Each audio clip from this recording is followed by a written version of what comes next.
They say vengeance is swift when justice fails. But in the quiet mountain town of Pinewood Ridge, Colorado, vengeance found its match in the most unexpected defender. The story you're about to witness isn't just about territorial disputes, cartel violence, or millions in smuggled weapons. It's about a former military K9 handler named Maya Reeves, who transformed a peaceful training facility into the downfall of an empire. When the Sierra Negra cartel thought they could silently establish their foothold in this remote Colorado community, through intimidation, violence, and corrupt local officials, they made one fatal miscalculation, targeting the woman who had spent 12 years training the most elite military working dogs in combat zones across the world. They never imagined that the quiet kennel nestled against the national forest, the one training service dogs for veterans, would be run by a decorated Special Forces K9 unit commander with contacts throughout every branch of military and federal law enforcement. What unfolded over those tense 6 weeks in Pinewood Ridge became the largest organized crime takedown in Colorado's history. 11 cartel lieutenants arrested, a sheriff's department purged, a weapons smuggling pipeline dismantled, and a regional drug distribution network obliterated. But beyond the headlines and dramatic raids lies an even more extraordinary tale of how a small mountain community united behind a woman and her dogs, standing firm against a ruthless force that had claimed dozens of lives across the border states. Before we dive deeper, tell us where you're watching from. And if this story resonates with you, make sure you've subscribed, because tomorrow's episode reveals an exclusive interview with one of the federal agents whose career was made by this remarkable case. The early morning mountain air carried the scent of pine and fresh snow as Maya Reeves watched Shadow, her Belgian Malinois, complete his perimeter check around the training facility. Even at 7 years old, the dog moved with precision and focus, a testament to his years of military service alongside Maya in some of the world's most dangerous regions. "All clear, boy?" Maya called softly, her breath visible in the cold April air. Shadow's ears perked at her voice, but he maintained his disciplined demeanor. Once a military dog, always a military dog. In an hour, their first training session would begin with a veteran newly paired with his service dog, a golden retriever named Sunny, who had been carefully trained to help manage PTSD symptoms. The crunch of tires on the gravel driveway announced an unexpected visitor. Maya recognized Frank Tillman's old pickup truck immediately. The former Army Ranger had become one of her closest friends since she'd established the training center 2 years ago, after her medical discharge from the Army's Special Operations K9 unit. "Maya," Frank called out, his weathered face creased with concern as he approached. "You seen the news? The Mendez situation?" "Been focusing on the new arrival today," she replied, noting the tension in his posture. "What's happened?" Frank handed her his tablet, open to a local news article. "2 bodies found up near Eagle Pass trailhead, local ranch hands. Sheriff's calling it a hiking accident, but look at the details they're not mentioning."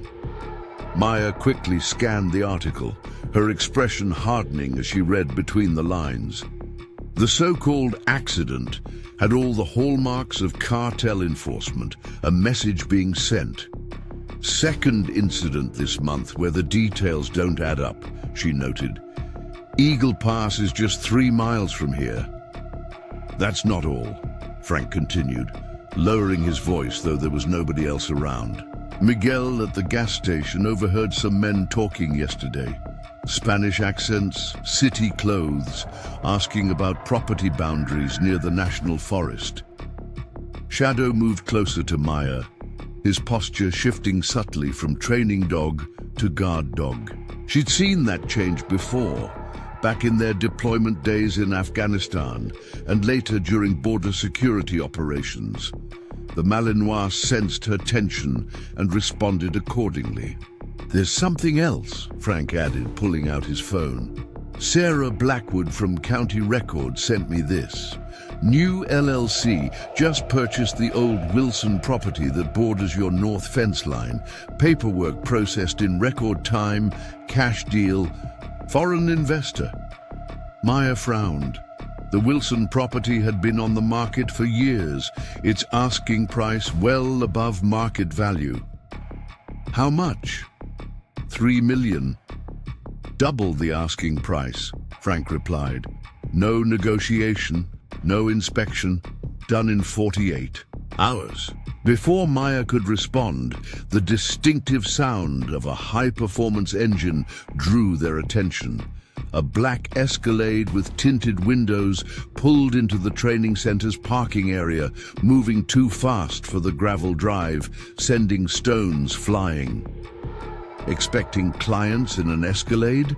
Frank asked quietly. Maya shook her head, whistling a soft command to Shadow, who immediately positioned himself at her side, alert but controlled. "Get inside. Call Mitchell," she murmured to Frank, referencing her former military colleague who now worked for the DEA. Two men exited the Escalade, both wearing expensive suits despite the casual mountain setting. The driver remained behind the wheel, engine running. Maya recognized the type immediately. Cartel soldiers trying to look like businessmen. She'd seen enough of them during her border security deployments with Shadow. "Ms. Reeves?"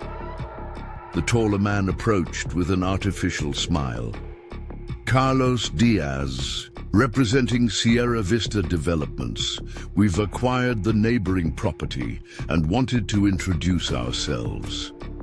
Maya nodded politely, her stance relaxed but balanced, ready to move if needed.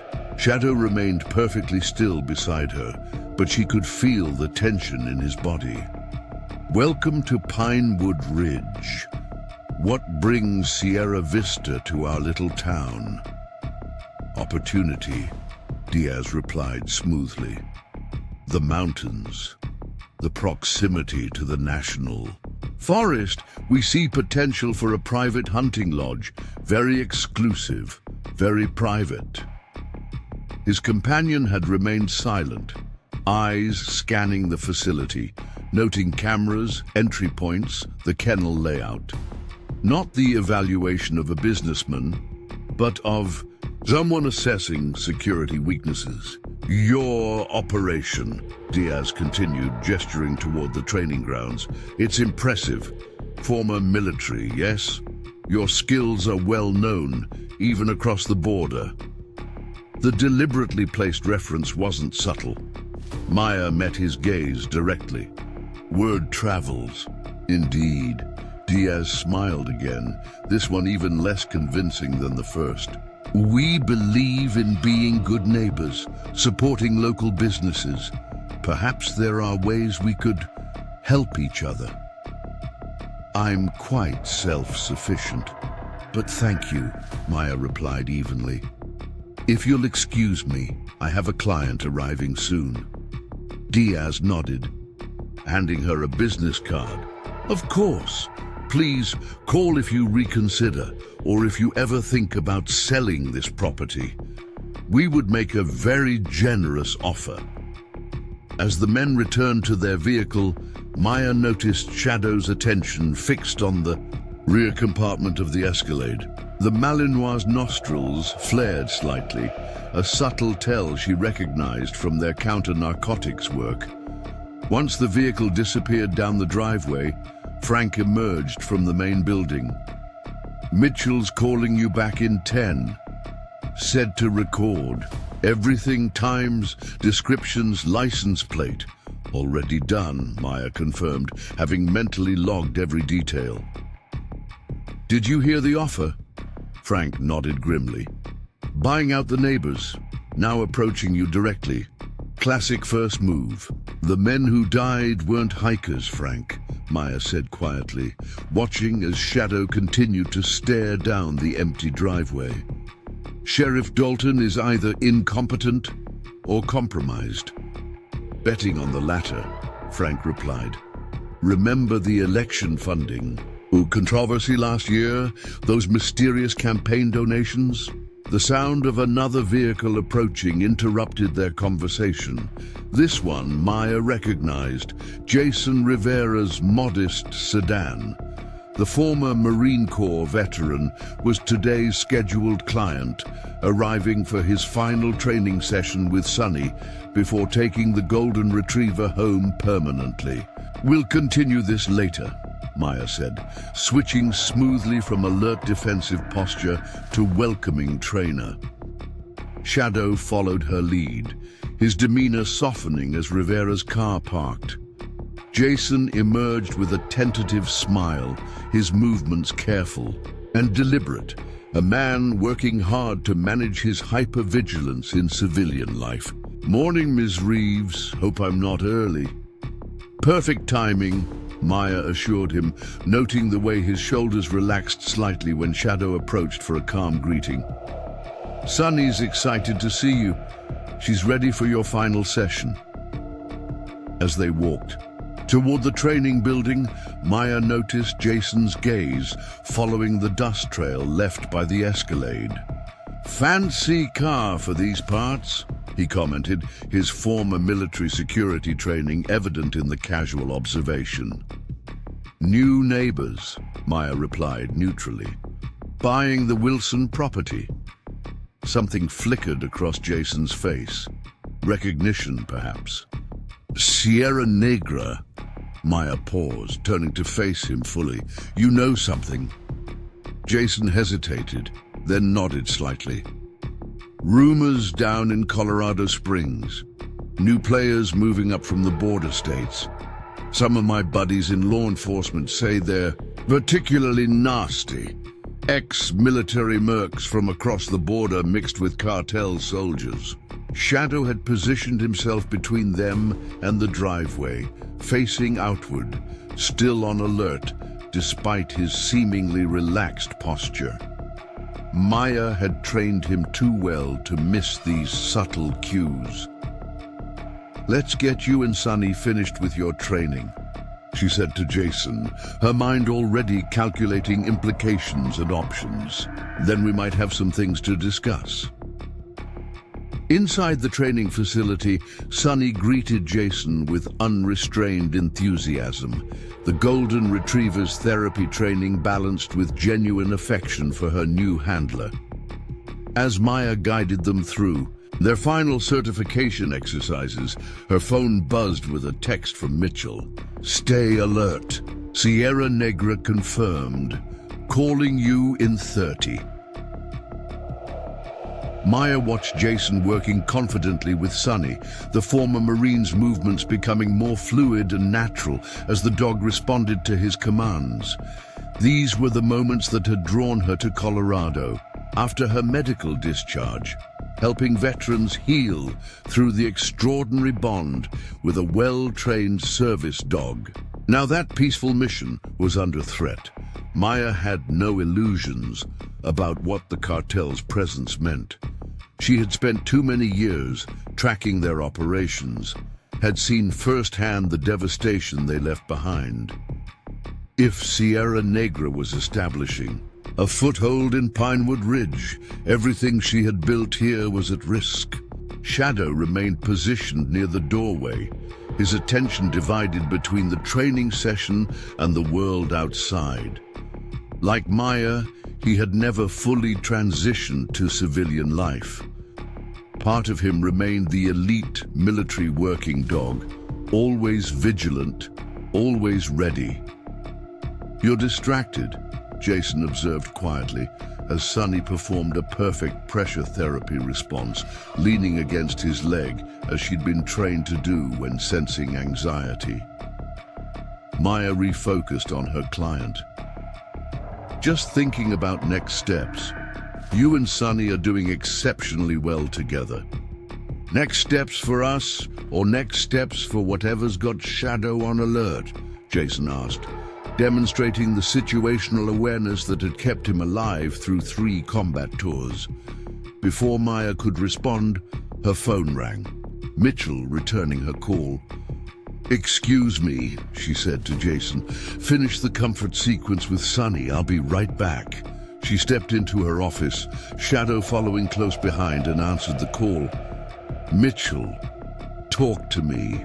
"It's confirmed." Her former colleague's voice was grim. "Sierra Negra is moving operations into Colorado mountain communities. They're establishing processing locations for weapons coming up from Mexico, distribution hubs for narcotics. The Wilson property fits their pattern. Remote, good access roads, proximity to national forest for emergency escape routes. And the 2 dead ranch hands?" Maya asked, already knowing the answer. "Message killings. They'd been warning locals to stay off certain trails. Your new neighbors don't want anyone stumbling across their operation while it's being established." Maya processed this, her military training automatically assessing threat levels and response options. "Sheriff Dalton?" Mitchell's sigh told her everything. "We've had concerns for months. Can't prove anything yet, but the pattern is there. Selective enforcement, missing evidence, cases mysteriously dropped." "What's your timeline for moving on them?" Maya asked, watching through her office window as Jason worked with Sunny in the training room. "That's the problem," Mitchell replied. "We're building a federal case, but it's complex. Multi-state operation, jurisdictional issues. Could be months before we can move officially." "Months during which they'll be establishing operations next." "And door to my facility," Maya noted, her voice hardening, "with the compromised sheriff providing cover." "I know it's not ideal," Mitchell admitted, "but I need you to stay out of their way, Maya. These people make the insurgents we dealt with in Afghanistan look restrained. They don't just kill targets, they send messages." Shadow's ears suddenly perked up, his attention drawn to the window. Maya followed his gaze to see another black SUV driving slowly past the facility, this one a Navigator rather than an Escalade. "Looks like they're already setting up surveillance," she observed. "Second vehicle today." "Document everything," Mitchell advised, "but don't engage." "I mean it, Maya. These aren't opponents you can take on alone." After ending the call, Maya rejoined Jason and Sunny in the training room. The golden retriever had performed flawlessly, responding to every command, providing precise therapeutic interventions when Jason showed signs of tension. "Congratulations," Maya told him with genuine warmth. "You and Sunny are officially certified as a service dog team. She's ready to go home with you." Jason's smile was the most relaxed she'd seen from him in the 6 weeks they'd been working together. "Thanks to you. What you do here, it saves lives, you know." Maya nodded, helping him gather Sunny's equipment. "That's why I started this place." She hesitated, then made a decision. "Jason, given your background, what would you do if someone threatened this facility?" The former Marine studied her face, then glanced toward the window where Shadow remained vigilant. "Is this about the Sierra Negra rumors? They've bought the neighboring property. Made it clear they're interested in mine as well," Maya explained.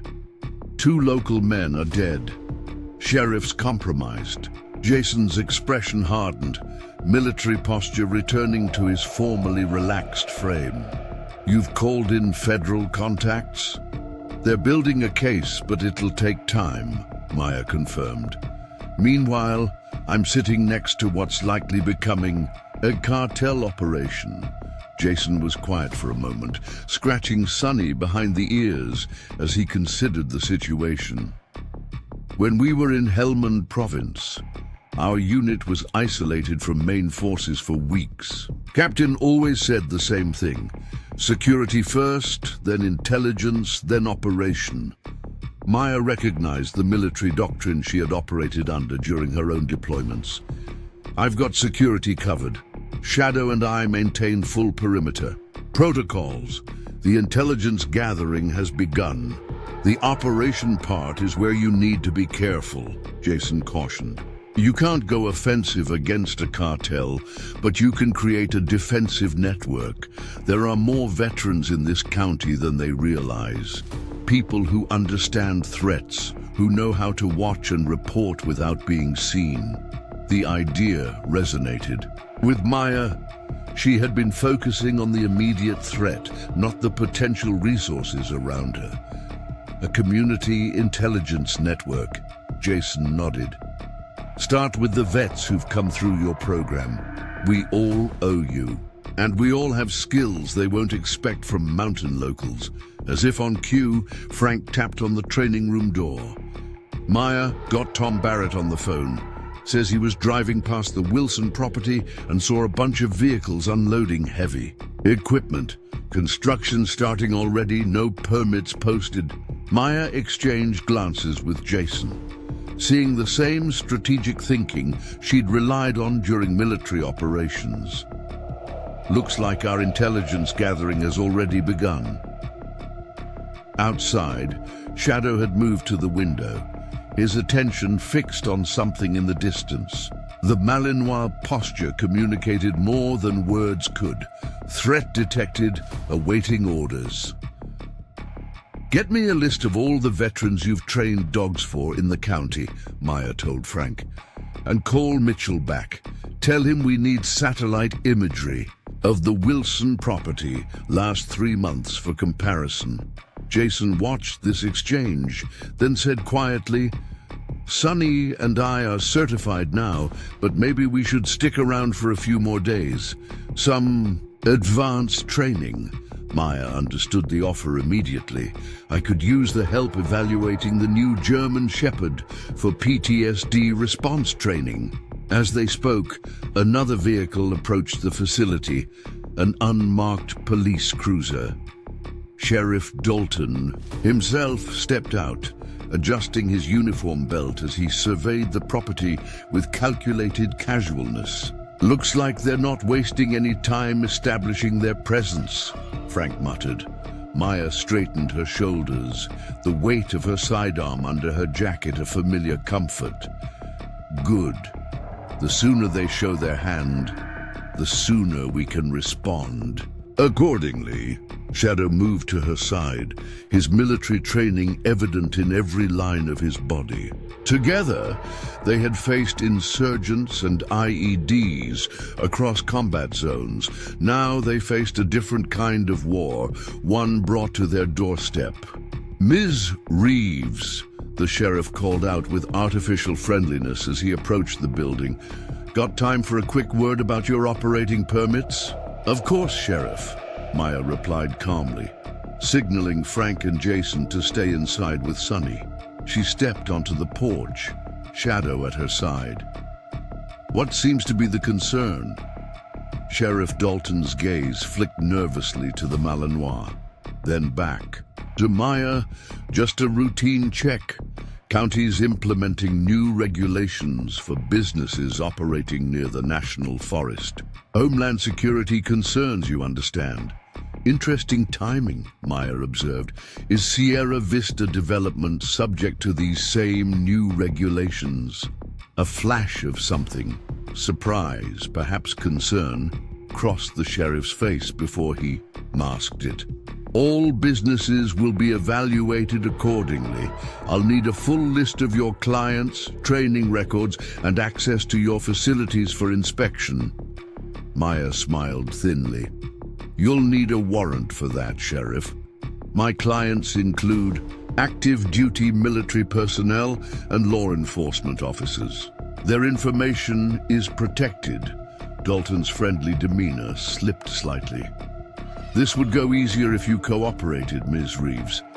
Some business owners in Pinewood Ridge have found themselves facing difficulties when they create unnecessary complications."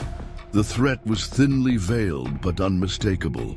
Shadow sensed the shift in energy. Moving a half step closer to Maya, his attention fixed on the sheriff.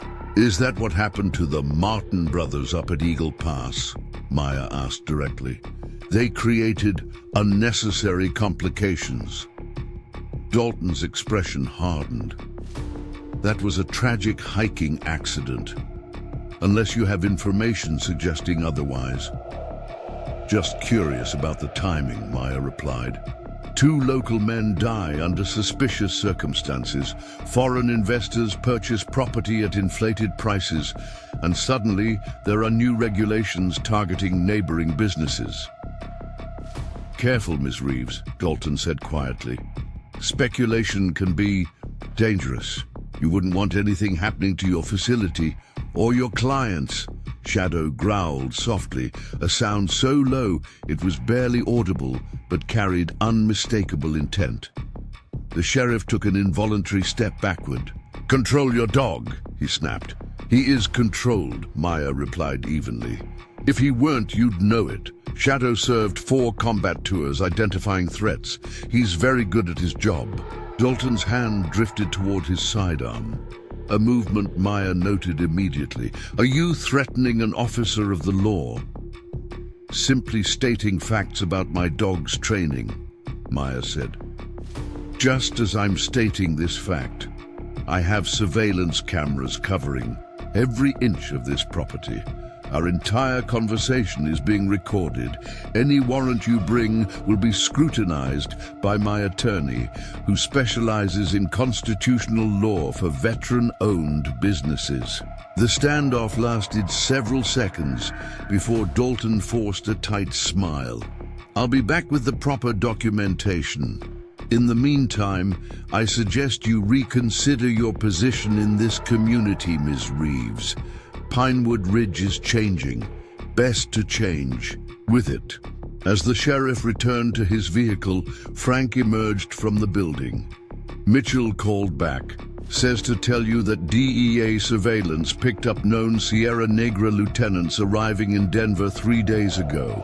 This is bigger than we thought."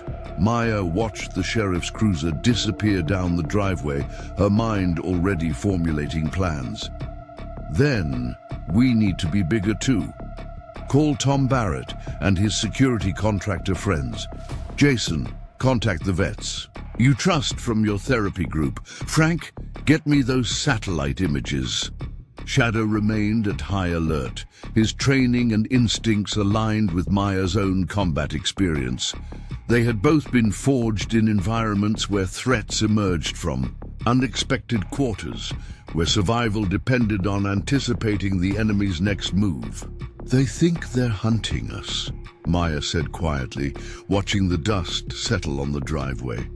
"They don't realize they've just walked into a den of wolves." The afternoon sun cast long shadows across the training ground as Maya evaluated the facilities. Security with new eyes. What had been adequate for a remote training center now needed to be hardened against potential cartel intrusion.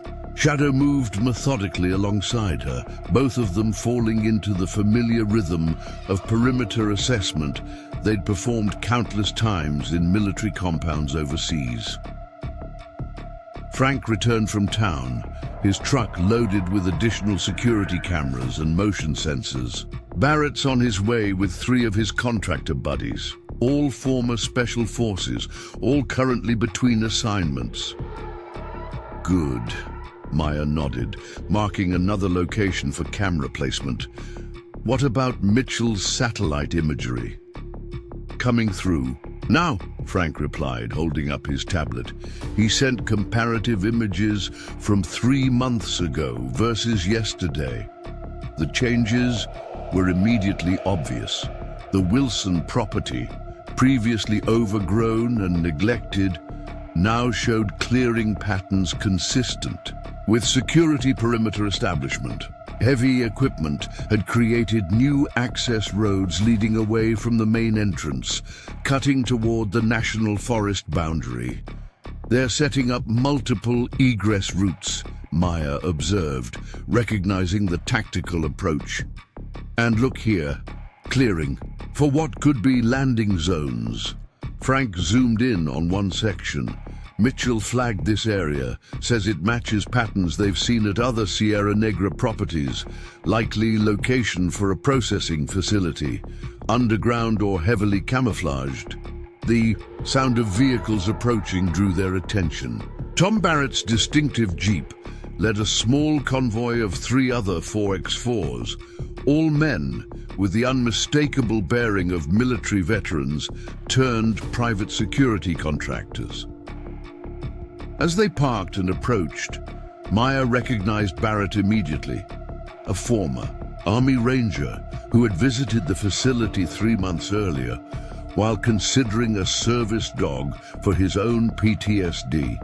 He'd ultimately decided against it, preferring to manage his symptoms through other methods, but had maintained contact with Maya through the tight-knit veteran community. "Reeves," Barrett greeted her with a respectful nod. "Frank filled us in. Sierra Negra's no joke. We worked counter-narcotics operations against their predecessors in Arizona before they consolidated under the new leadership." Maya led the group toward the main building. "I appreciate the quick response. Veterans look out for each other," Barrett replied simply, introducing his companions, all former special operations, all with extensive experience in surveillance and security operations. "Plus, none of us want cartels establishing footholds in our backyard. It's why many of us moved to these mountains in the first place." Inside, they found Jason setting up an impromptu command center in Maya's office, using skills from his military police background. Maps of the county covered one wall, with the Wilson property and surrounding terrain marked in detail. "Sheriffs made 2 more passes by the facility," Jason reported. "Unmarked cruiser moving slowly, definitely surveillance." Barrett studied the maps while his team unloaded equipment from their vehicles. "First priority is securing this facility. They'll try intimidation first, then escalate if that doesn't work. Maya, you're the primary target, the owner, the most visible representative. I'm not easy to intimidate," Maya replied, checking the magazine in her sidearm before holstering it again. "Which they'll discover quickly," Barrett acknowledged. "That's when they'll switch tactics, targeting clients, suppliers, trying to isolate you from the community." Frank pointed to several locations on the map. "These properties are owned by veterans who've come through the program. These 2 are current law enforcement, state troopers who live locally but work out of the Springs." Barrett nodded appreciatively. "Good start for a security network. We need to establish secure communications, regular check-ins, and surveillance rotations." As they continued planning, Shadow suddenly alerted, moving to the window with focused intensity. Maya joined him, spotting a drone hovering just beyond the property line. "They're mapping our security setup," Barrett observed. "Standard procedure before planning any operation." Maya watched the drone with cold calculation. "Let them look. By the time they figure out what they're dealing with, it'll be too late." The drone continued its surveillance pattern for several minutes before retreating toward the Wilson property. Maya turned back to the assembled team, her decision made. "We're not just playing defense," she told them. "Sierra Negra thinks they're dealing with a simple dog trainer and a handful of broken veterans. They have no idea who they're really facing." Barrett smiled grimly. "Former special operations personnel with counter-cartel experience, extensive knowledge of the terrain, and community connections throughout the county. Plus 1 very special dog," Maya added, watching Shadow return to his alert position by the door, "and a federal investigation already in progress." As night fell over the training facility, Maya stood on the porch watching Barrett's team installing Perimeter sensors at strategic points around the property. Shadow remained at her side, his attention constantly scanning their surroundings. The lights from the Wilson property were now clearly visible through the trees, far more illumination than any legitimate construction site would require for overnight security. Something significant was happening there, and happening quickly. Maya's phone buzzed with a text from Mitchell. Intercepted communications confirm Sierra Negra leadership arriving tomorrow. Stay away from Wilson property. Federal team monitoring. The warning was clear, but Maya had spent too many years in combat zones to simply hunker down and wait for others to solve the problem. Sierra Negra had brought the fight to her doorstep, threatened her life's work and the haven she had created for veterans and their service dogs. Tomorrow would bring escalation. She was certain of it. The cartel would make another approach, this time with leadership present to assess her response. Sheriff Dalton would return, likely with fabricated warrants and threats of closure. But tomorrow would also bring something the cartel wasn't expecting.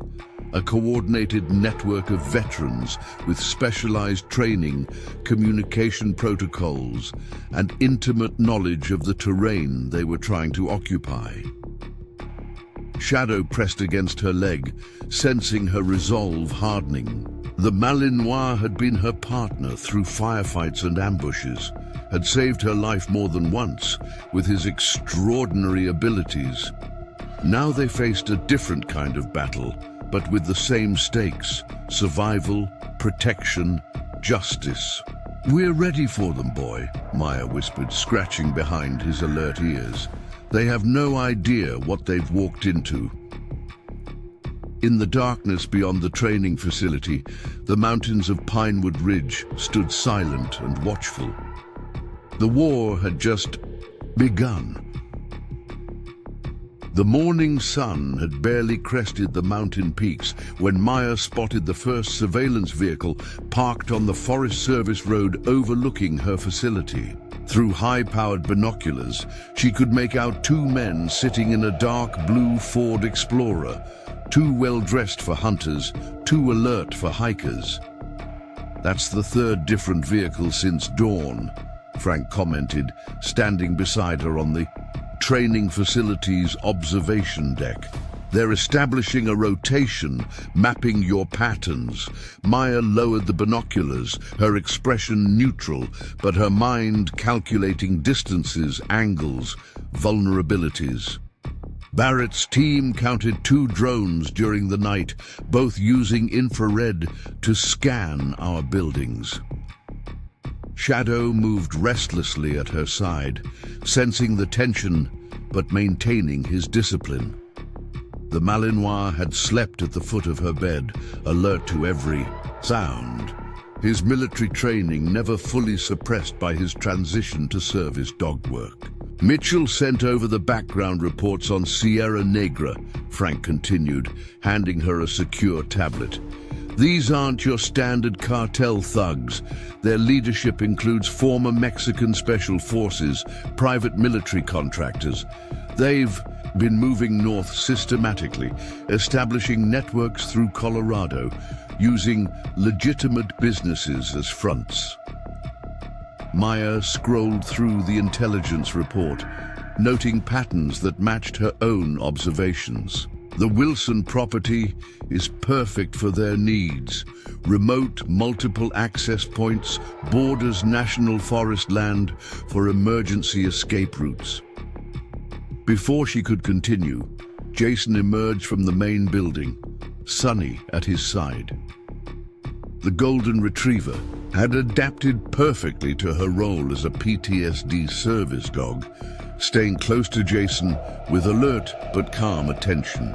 "The sheriff's vehicle just turned onto the access road," Jason reported quietly.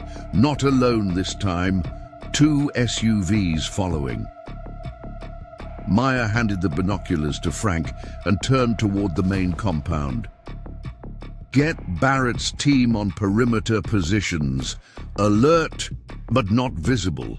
No engagement unless absolutely necessary. Shadow followed at her side as she walked calmly to the front of the facility, positioning herself casually near the entrance as the small convoy approached. Through the window, she could see Barrett's security team moving into pre-arranged positions, veterans familiar with defensive tactics, all carrying concealed sidearms under Colorado's laws. Sheriff Dalton's patrol SUV pulled to a stop in the parking area, followed by two black Suburbans with tinted windows. Maya noted that the vehicle stopped in a tactical formation, standard cartel convoy procedure that she'd observed during border operations with Shadow. Dalton stepped out first, adjusting his uniform belt with forced casualness. From the lead Suburban emerged Carlos Diaz, the same man who had made the initial approach yesterday. The second vehicle remained running, its occupants obscured behind dark glass. "Ms. Reeves," Dalton called with artificial friendliness. "Hope you don't mind the early visit.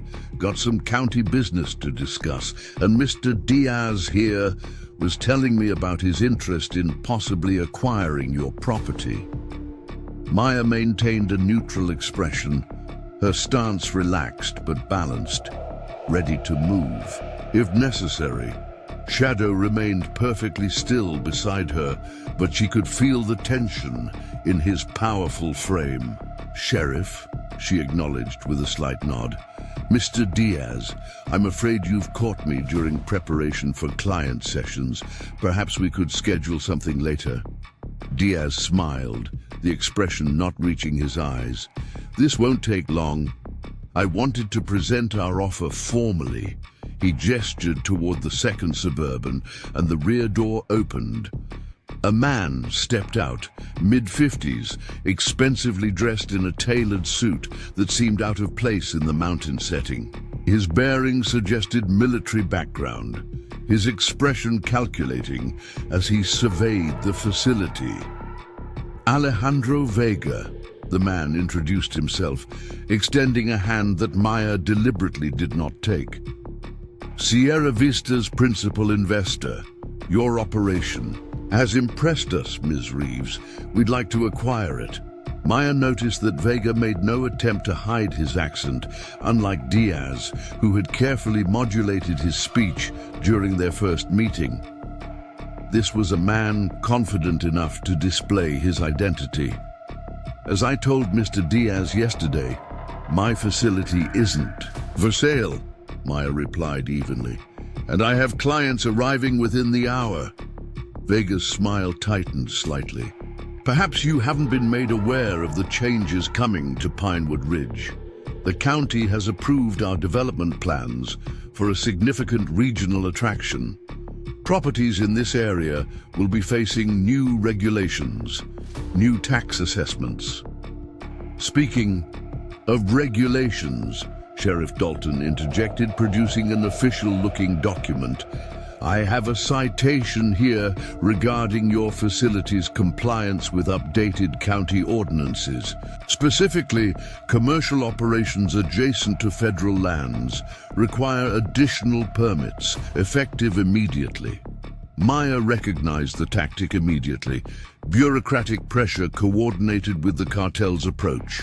It was a strategy she'd seen deployed in border communities where corruption had taken root.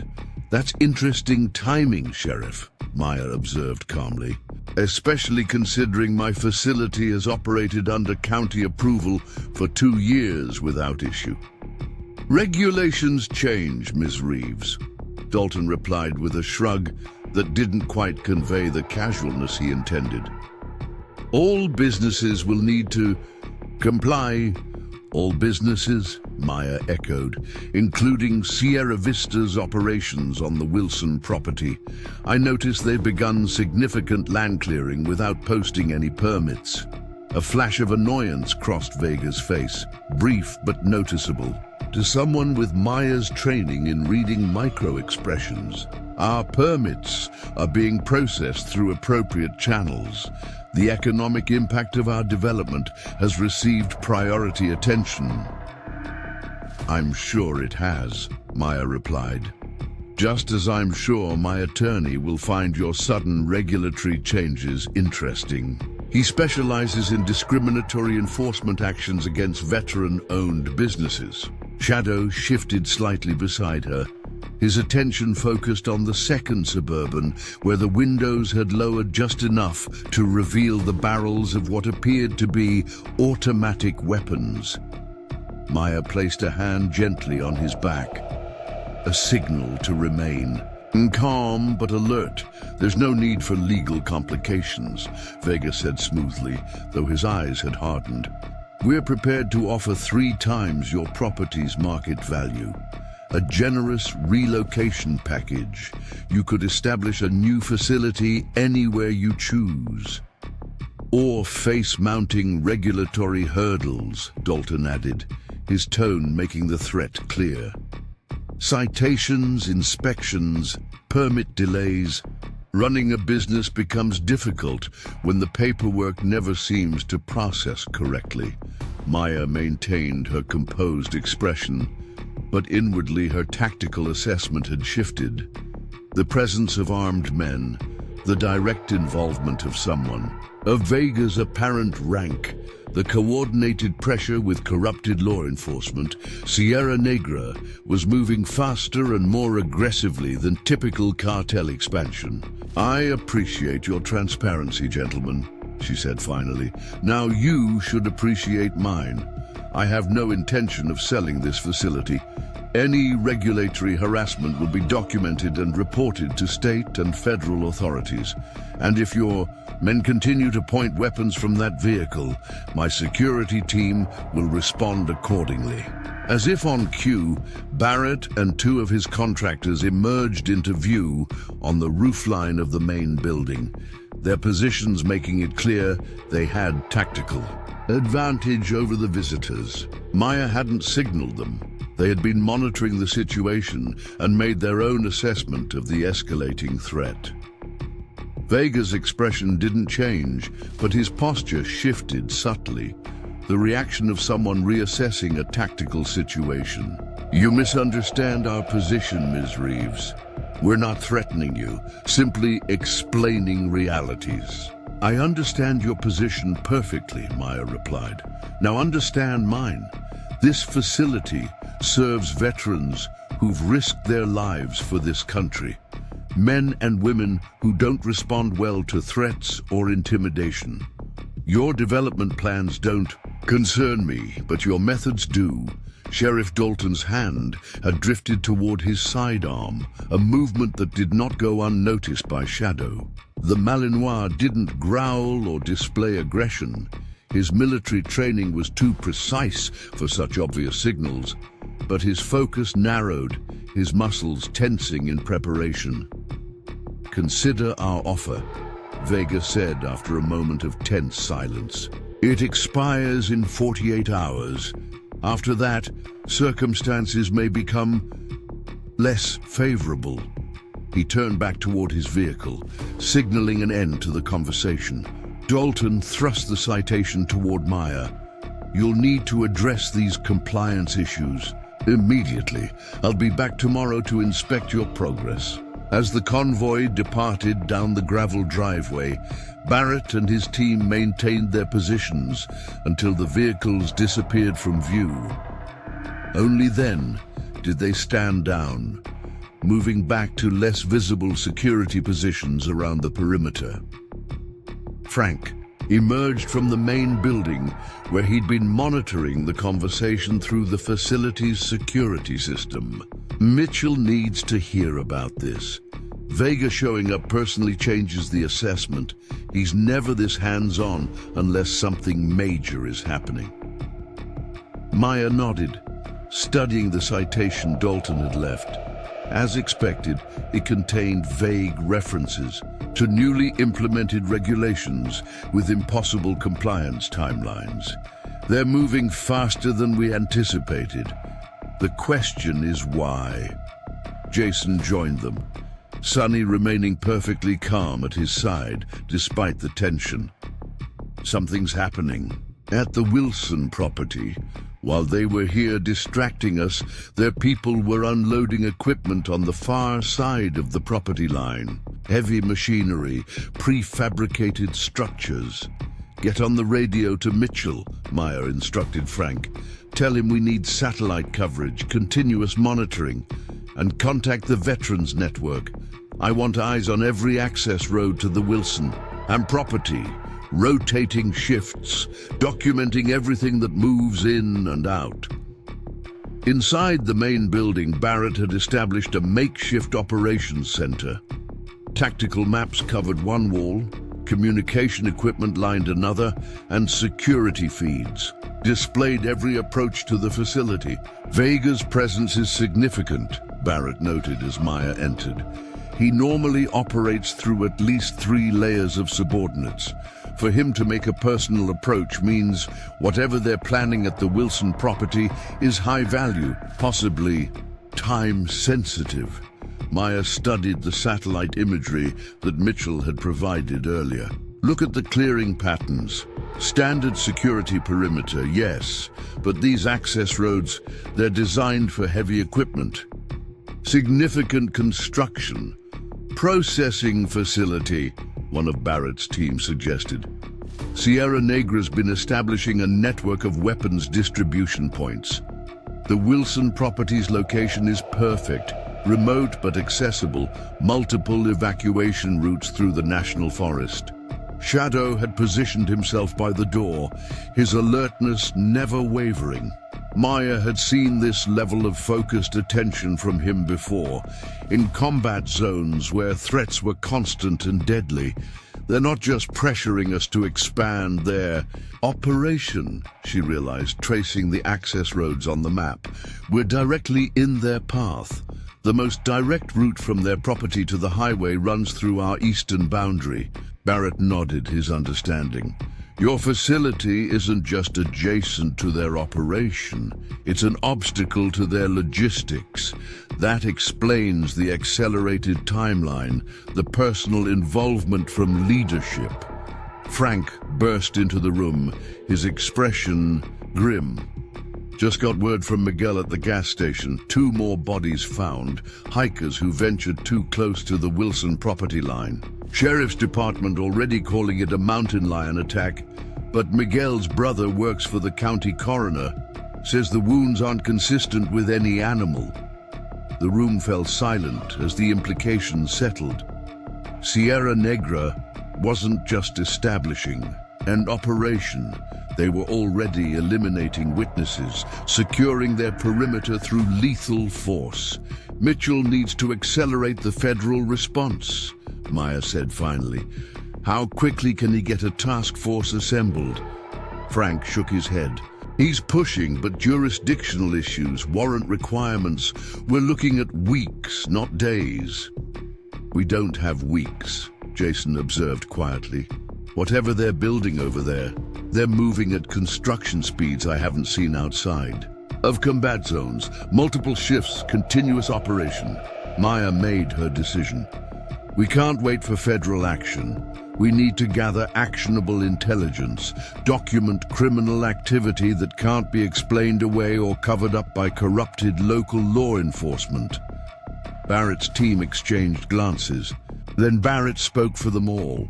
Surveillance operation, high risk given their security measures. Controlled risk, Maya corrected.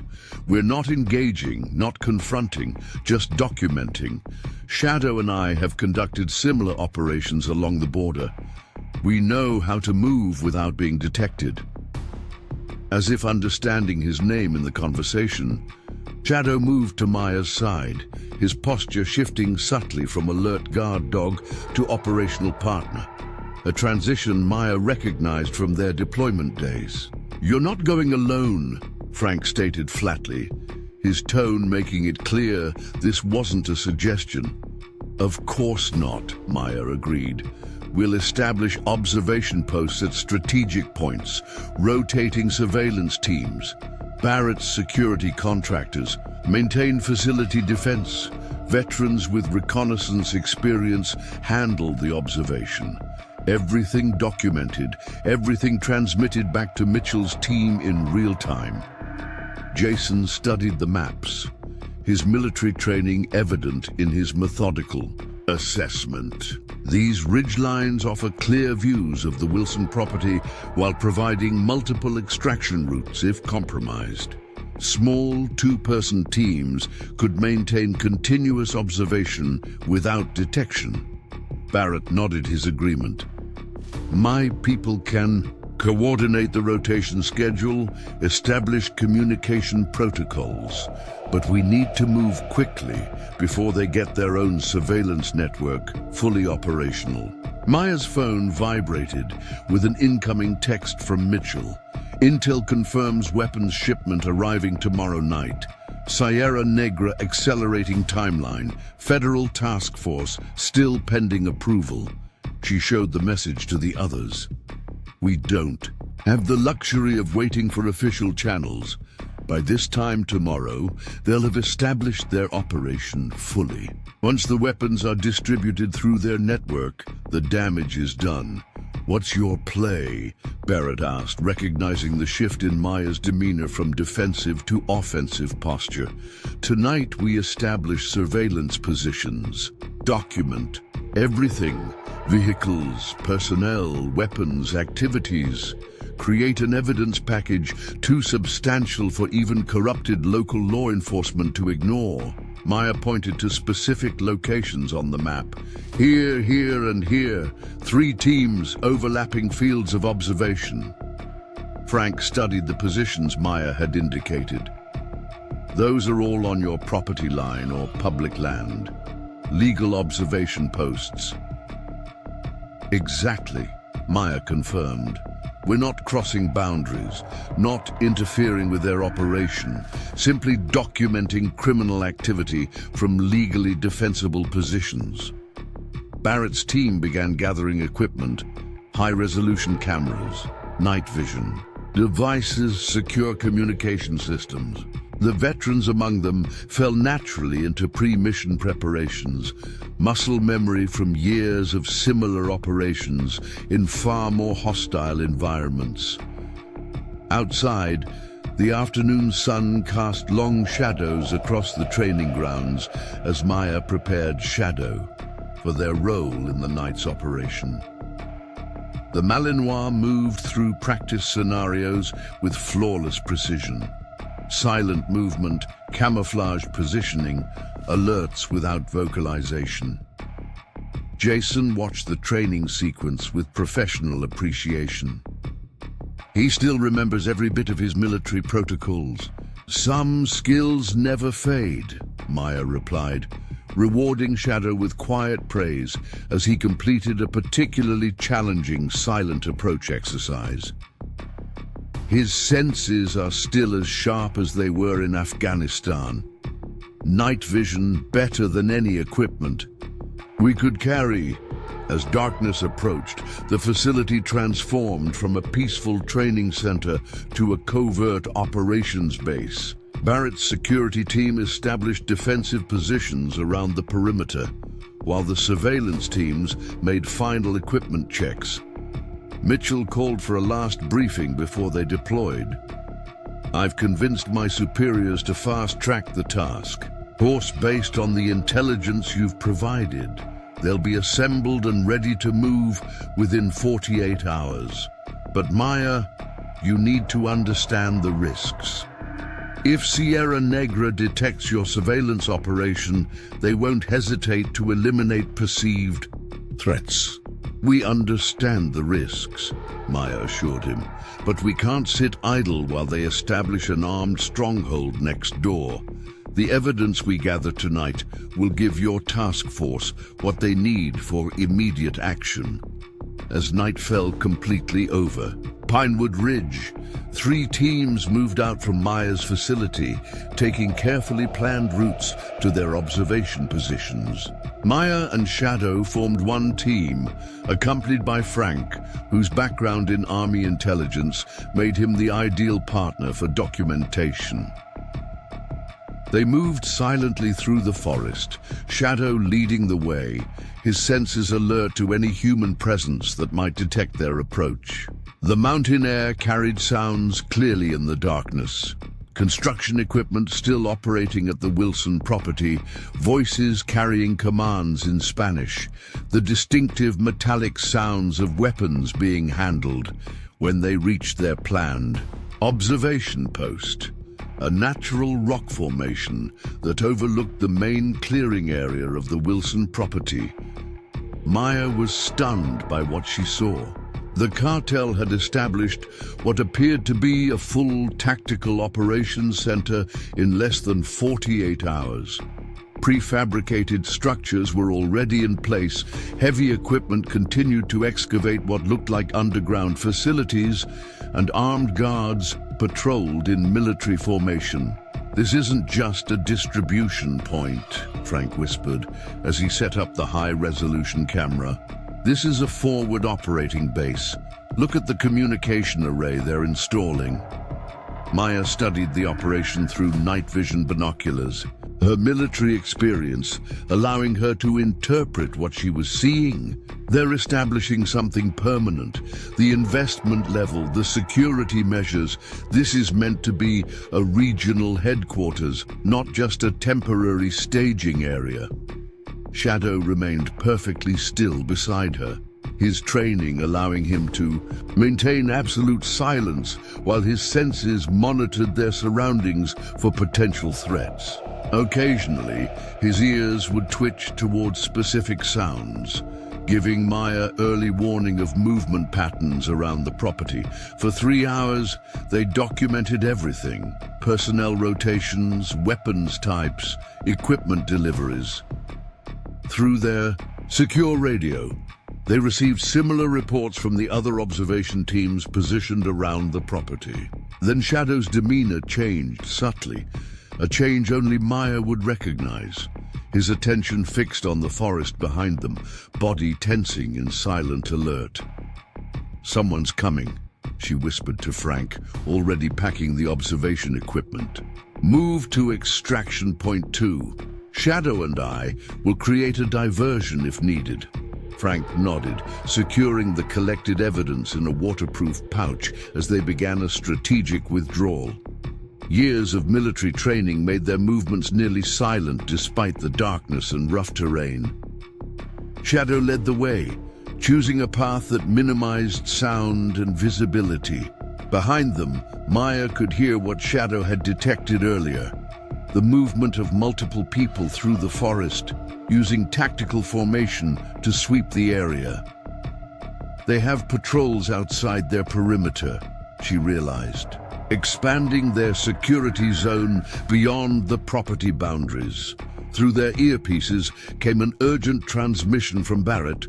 Team 2 compromised. Cartel security forces intercepted them on public land. Jason and Cooper are evading south toward emergency rendezvous point.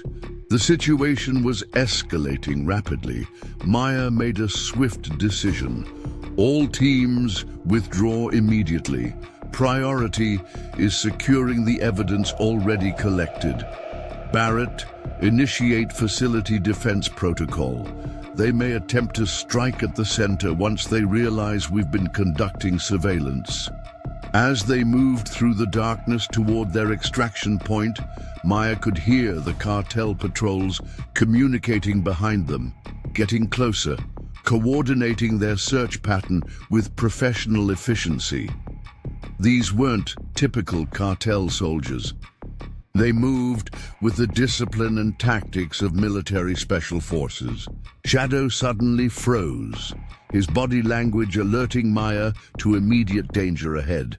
Through the trees, the beam of a tactical flashlight swept the forest floor less than 50 yards from their position. "They've got our extraction route covered," Frank whispered, his hand moving to the sidearm concealed under his jacket. Maya assessed their options quickly. "New plan. We split up. You take the evidence, circle back to the facility using the creek bed route. Shadow and I will create a diversion. Draw them away from your path. Frank started to protest, but Maya cut him off. Shadow can keep me safe. That evidence needs to reach Mitchell. It's our only chance of getting federal action before the weapons shipment arrives tomorrow. After a moment's hesitation, Frank nodded, taking the evidence package. Be careful. These aren't amateurs. Neither are we, Maya replied, her hand resting on Shadow's back. Ready, boy? Just like Kandahar. The Malinois tensed, understanding perfectly what was being asked of him. Together, they had conducted similar operations in combat zones, creating diversions, drawing enemy attention away from primary targets, then evading through hostile territory. As Frank disappeared silently toward the creek bed, Maya and Shadow moved in the opposite direction, deliberately making just enough noise to attract the attention of the cartel patrols without revealing their exact position. The response was immediate. Flashlight beams converged in their direction, radio communications picked up in urgency and volume. Maya caught phrases in Spanish that confirmed her assessment. Movement northeast sector. Possible surveillance. Intercept immediately. Shadow led the way, moving through the forest with a speed and silence that no human could match. Maya followed, trusting his instincts and training implicitly. Behind them, the cartel patrols were mobilizing in force, but moving with caution. Unsure of what they were pursuing or how many people they were tracking. Just like old times, boy, Maya whispered as they paused behind a fallen tree, letting the search pattern move past them before continuing their strategic withdrawal. Let's show them what happens when they come after a Special Forces K9 team. The night was far from over, and the real confrontation had only just begun. Dawn was breaking over the mountains as Maya and Shadow made their way back to the training facility through the dense forest underbrush. They had successfully evaded the cartel patrols for hours, leading them on a carefully orchestrated chase away from Frank's escape route. The Malinois moved with remarkable silence despite his size, choosing paths that minimized their trail while maximizing their concealment. Maya's military training had served her well, conserving energy, moving only when necessary, using natural terrain features to break line of sight with pursuers. Shadow had performed flawlessly, his senses alerting her to patrol movements long before she could have detected them herself. As they crested the final ridge overlooking her property, Maya paused to survey the scene below. The training facility appeared undisturbed, but her trained eye noted the defensive positions Barrett's team had established. Subtle but effective placements that gave them overlapping fields of fire, covering all approaches.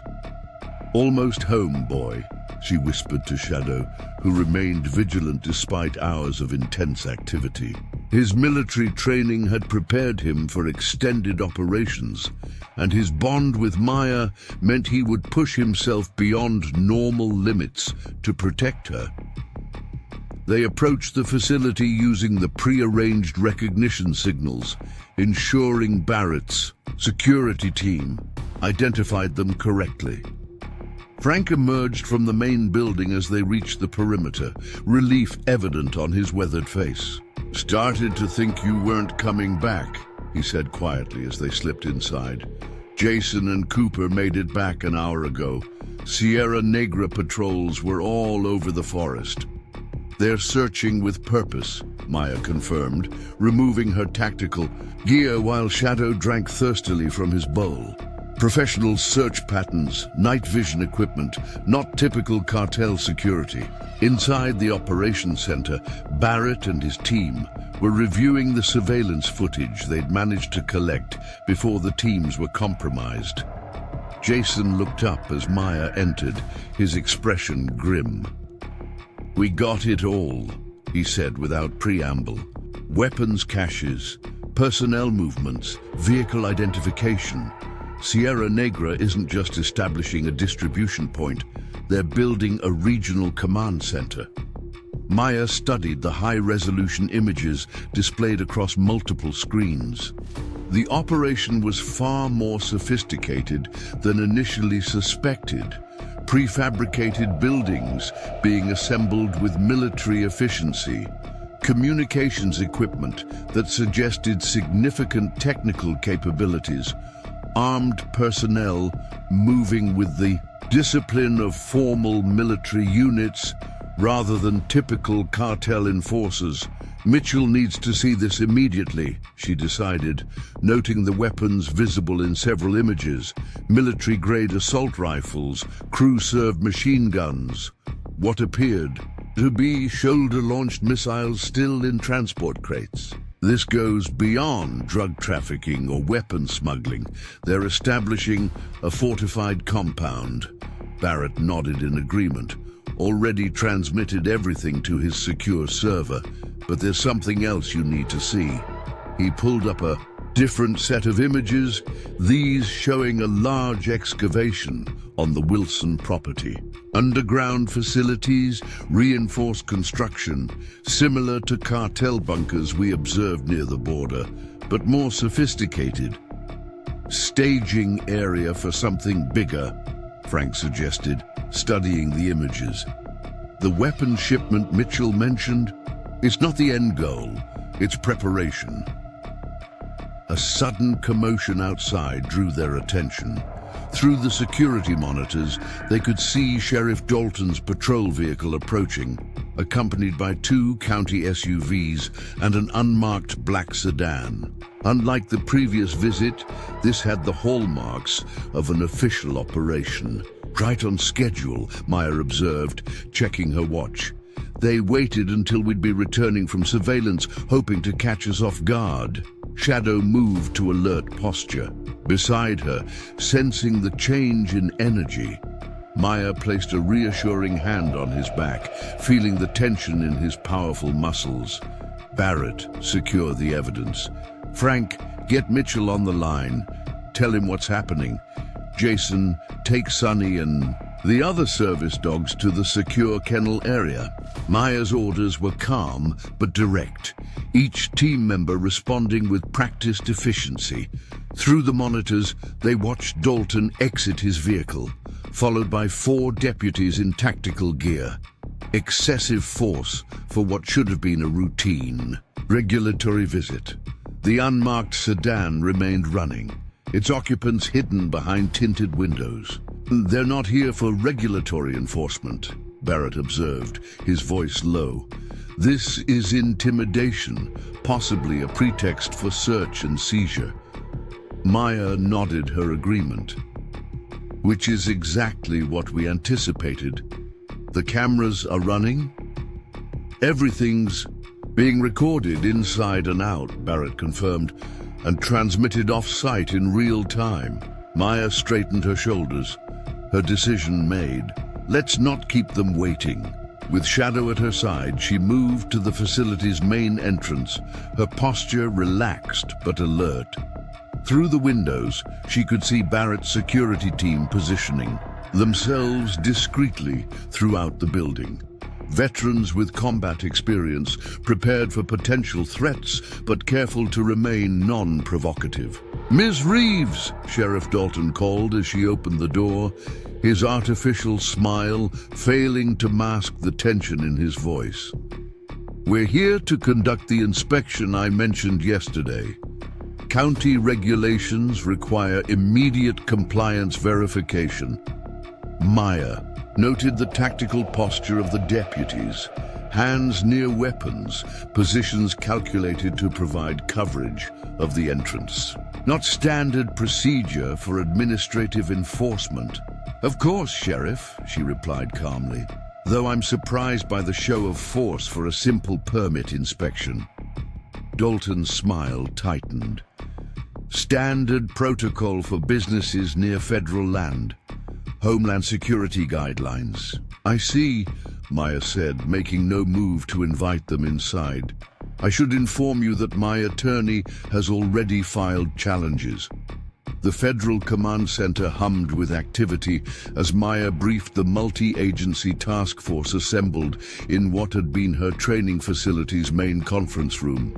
Resolution monitors displayed the surveillance footage captured during their night operation, while tactical maps showed the Wilson property and surrounding terrain in meticulous detail. The weapons cache was here, Maya indicated on the digital display, her military precision evident in the briefing.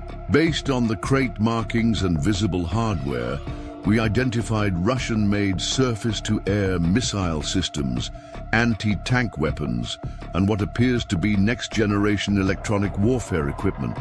Agent Mitchell, now operating as the task force coordinator, studied the images with grave concern. This goes well beyond standard cartel armaments. These are military-grade systems typically restricted to nation-state actors. Sierra Negra's leadership includes former Mexican Special Forces operators, Barrett added from his position near the door. They've been systematically recruiting military personnel with specialized training. Our assessment suggests they're establishing a regional power base with capabilities far exceeding typical cartel operations. The senior FBI representative, a stern woman named Special Agent Winters, enlarged several images of the underground construction. These facilities match patterns we've observed in cartel strongholds near the southern border, but with significant enhancements. Reinforced construction, dedicated power generation, advanced communications infrastructure. Shadow remained at Maya's side throughout the briefing, his alertness never wavering, despite the hours of intense activity. The Malinois had adapted immediately to the federal presence, his military training allowing him to distinguish between allied forces and potential threats. The underground component is particularly concerning, Maya continued, indicating the excavation patterns visible in their surveillance footage. Based on my experience with similar facilities in Afghanistan, this appears designed for long-term occupancy, secure storage, and potentially detention operations. Colonel Harrison, who had arrived with the federal response team, nodded his agreement. Sierra Negra is implementing military-grade protocols. This isn't just about drug distribution or weapons trafficking. They're establishing territorial control with infrastructure designed to resist government intervention. The briefing continued as Maya and her team detailed everything they had observed. Personnel movements, security protocols, tactical positioning. The federal agents listened with increasing concern, the scale of Sierra Negra's operation becoming clearer with each new piece of information. What's the status of Sheriff Dalton and his deputies? Maya asked as the tactical assessment portion concluded. Mitchell's expression tightened. State Police Special Investigations Unit has taken them into custody pending federal corruption charges. Initial interrogation confirms Dalton has been on Sierra Negra's payroll for at least 18 months, facilitating property acquisitions and providing intelligence on law enforcement operations. And Vega? Frank inquired, referring to the cartel leader who had personally approached Maya. Still at large, Mitchell replied grimly. When our teams moved on the Wilson property, he and his primary security detail had already evacuated. We believe they relocated to a secondary facility somewhere in the region.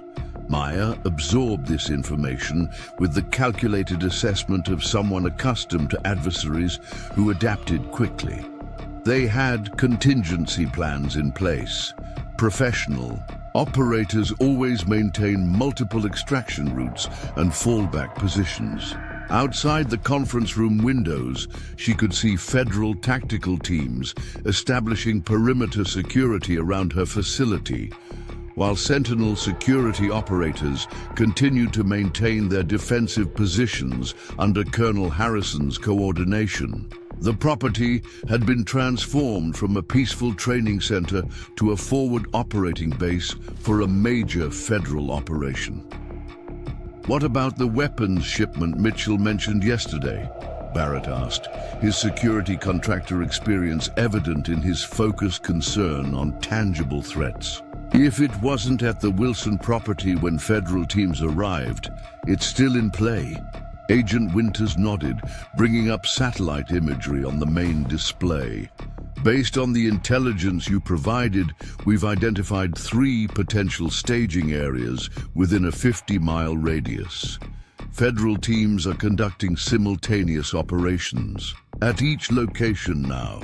Maya studied the satellite imagery, her tactical training automatically identifying terrain features, access routes, and defensive positions. These locations all provide strategic advantages. Multiple escape routes, limited approach vectors, natural concealment, classic military site selection, which reinforces our assessment that Sierra Negra's leadership includes professional military strategists, Colonel Harrison observed. "They're not thinking like typical cartel operators, they're implementing formal military doctrine." The briefing shifted to forward planning as Mitchell outlined the expanding federal response. "We're establishing regional coordination centers across 3 states. Your surveillance evidence has triggered the largest multi-agency cartel operation since the El Chapo manhunt." Shadow's ears suddenly perked up. His attention focused on the windows overlooking the facility's eastern perimeter. Maya had learned to trust the Malinois' senses implicitly during their deployments. His alerts had saved their lives multiple times in combat zones. "Something's happening outside," she said quietly, moving toward the windows with Shadow at her side.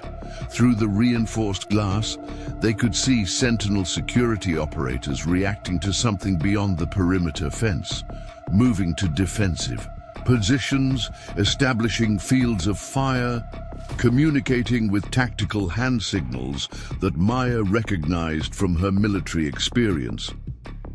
The conference room door opened as a Sentinel team leader entered, his manner professional but urgent.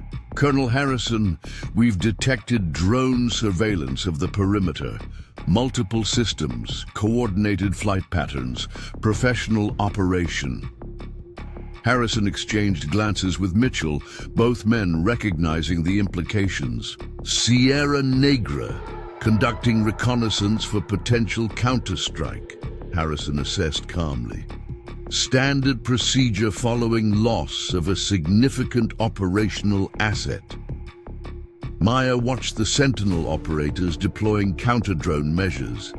Specialized equipment designed to detect, track, and if necessary, neutralize unmanned aerial systems. Her tactical mind automatically calculated threat assessments and response options. "They're mapping our defenses," she observed, noting the distinctive flight patterns visible in the distance. "Multiple angles, systematic coverage.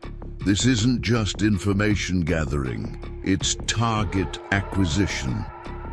Mitchell moved to the secure communication console, issuing rapid directives to federal teams in the field. "All units, be advised. Possible hostile drone reconnaissance at primary command center.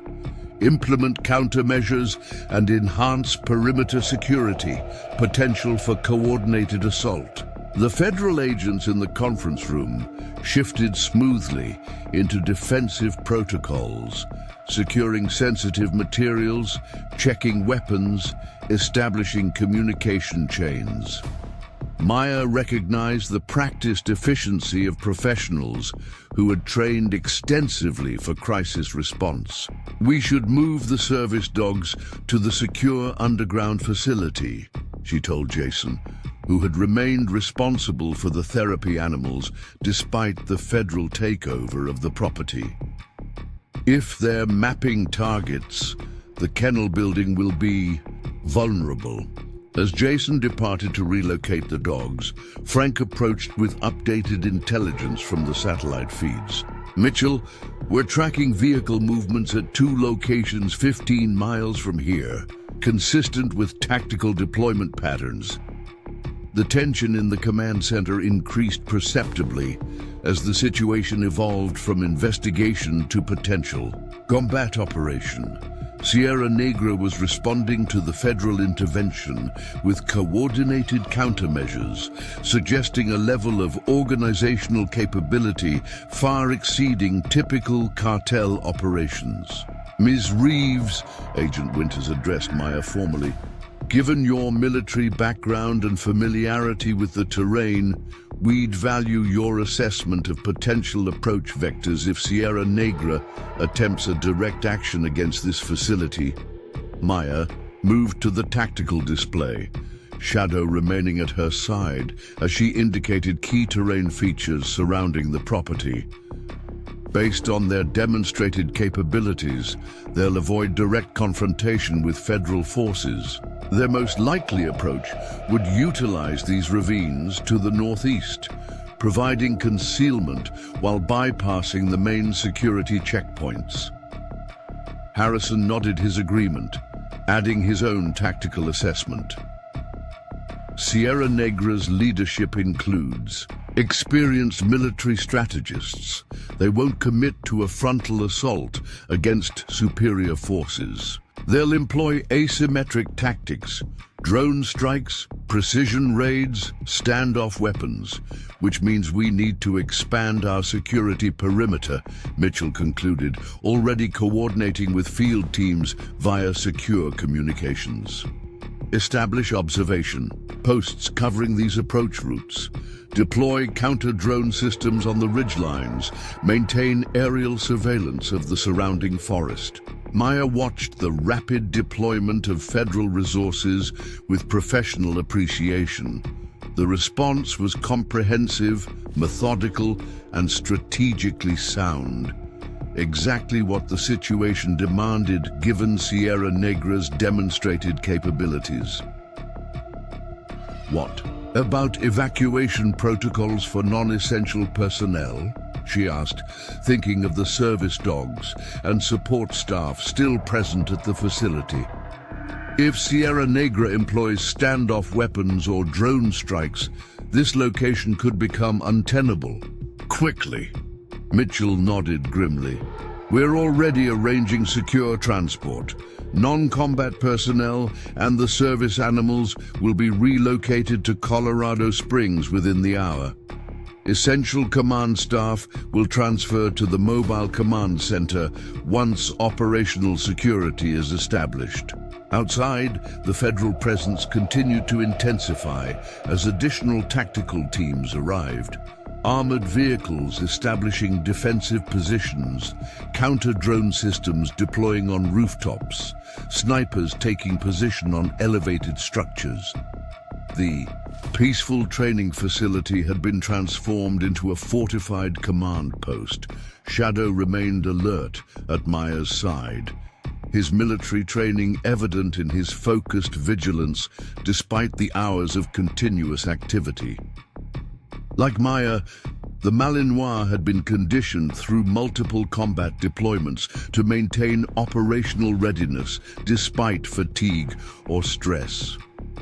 Mitchell, a communications specialist, called urgently from the secure console. "We've intercepted encoded transmissions from the eastern sector. pattern matches Sierra Negra communications protocols identified at the Wilson property.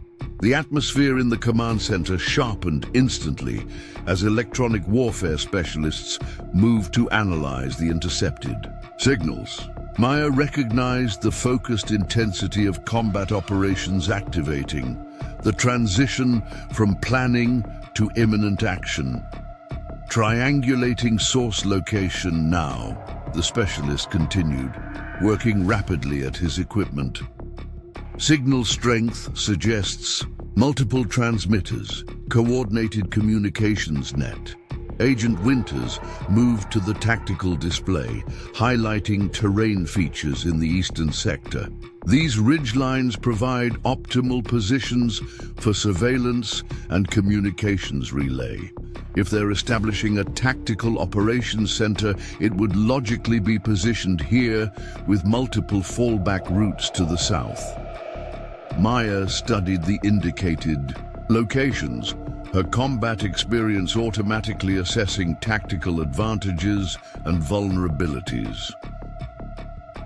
That positioning would give them visual coverage of our entire security perimeter while maintaining concealed withdrawal routes through the national forest. Satellite repositioning to provide imagery of the target area, another specialist announced, coordinating with off-site intelligence assets. Thermal and visual spectrum coverage in 3 minutes. The command center moved with practiced efficiency as the situation evolved from defensive preparation to active counterintelligence operation. Federal agents coordinated seamlessly with tactical teams, establishing a comprehensive response to Sierra Negra's apparent reconnaissance activities. Shadow's attention suddenly shifted toward the windows, overlooking the western approach to the facility, his posture alerting Maya to something beyond human perception. Years of partnership had taught her to trust the Malinois senses implicitly. "Movement west," she said quietly to Barrett, who had positioned himself near the door. Shadows, tracking something approaching from the forest edge. Barrett signaled silently to his security team, who adjusted their positions to cover the western sector more comprehensively. Through the reinforced windows, Maya could see Sentinel operators responding to Barrett's alert, moving with tactical precision to establish improved fields of fire. Thermal imaging confirms multiple heat signatures in the western approach, a federal agent announced, monitoring advanced sensor systems that had been deployed around the perimeter. Moving in tactical formation, utilizing terrain features for concealment, Colonel Harrison moved to the command console, his military experience evident in his calm, precise directives. All units, possible hostile approach western sector. Maintain defensive positions, no engagement unless directly threatened. Priority is identification and tracking. Maya watched the coordinated response with professional assessment, noting how federal teams and Sentinel security operators repositioned to address the potential threat without compromising overall defensive integrity. The perimeter security had been designed with multiple layers, each capable of operating independently while maintaining cohesive coverage. Satellite imagery of Eastern Ridgeline coming online now, the intelligence specialist announced, displaying high-resolution thermal and visual feeds on the main monitors. Confirmed vehicle presence consistent with Tactical Operations Center, multiple personnel, communications equipment, weapons signatures. The command center fell momentarily silent as the implications became clear. Sierra Negra wasn't simply conducting reconnaissance. They were establishing a forward operating position with tactical capabilities directed against the federal command post. They're preparing for a direct action, Harrison assessed grimly, studying the vehicle positions and personnel movements visible in the satellite imagery. Standard military protocol: establish observation, communications relay, and fire. Support position before committing assault elements. Mitchell immediately activated secure communications with federal tactical teams in the field. All units, be advised, confirmed hostile presence on eastern ridgeline. Possible staging for coordinated assault. Implement countermeasures immediately.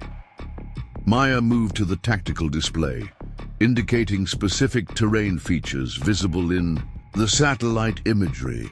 These positions give them optimal fields of fire, covering our eastern and northern approaches. If they've deployed the weapon systems we observed at the Wilson property, they could effectively suppress our defensive positions while infiltration teams approach from multiple vectors.